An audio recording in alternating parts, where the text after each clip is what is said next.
We are not going to let the fake news tell us what to do, how to live, or what to believe.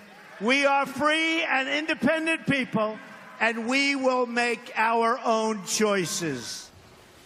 That was Donald Trump last night in Florida. And this morning, we are thankful to be joined by the anchor of Fox News Sunday, Chris Wallace. Chris, good morning. Hey, Chris. Good morning, Chris. Hey, guys. So I'm sure you saw the speech. I know you did. Last night, the president continued his blistering attacks against the mainstream media, but he made some historical references, and I want to play this and get you to react to it. Take a listen. Thomas Jefferson, Andrew Jackson, and Abraham Lincoln, and many of our greatest presidents fought with the media and called them out, oftentimes on their lies.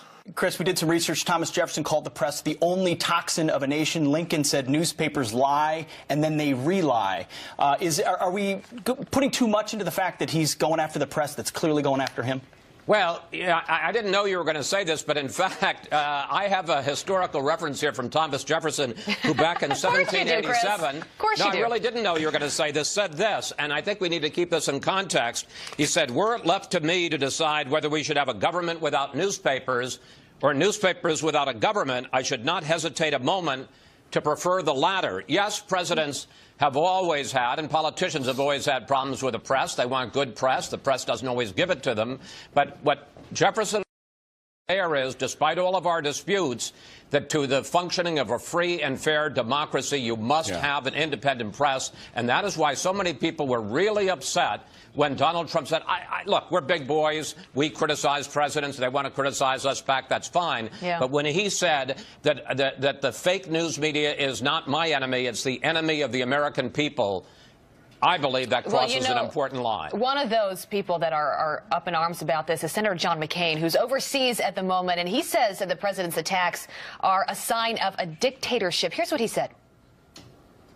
If you want to preserve democracy as we know it, you have to have a free and many times adversarial press. And without it, I'm afraid that we would lose so much of our individual liberties over time. That's how dictators get started. The first thing that dictators do is shut down the press. And I'm not saying that that President Trump is trying to be a dictator. I'm just saying we need to learn the lessons of history.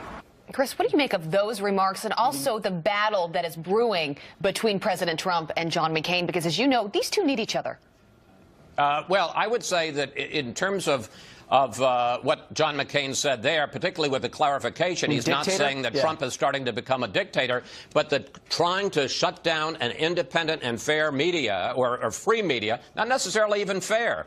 Part of what the founders said is it can be unfair, but the idea is that in the wash of all of the media coming out with all of their reports, it's a check on power, and that and he was saying that in dictatorships, there's state-run media, and there's no opportunity for a free, independent press. So I think he's exactly right there. As far as Trump and McCain, it's absolutely going to be a continuing soap opera saga in this administration. Sharp differences between the two, especially when it comes to foreign policy, especially when it comes to Russia. Reince Priebus on your show this morning has said overnight even some critical things about the press and that relationship. What are you going to be talking with him about today?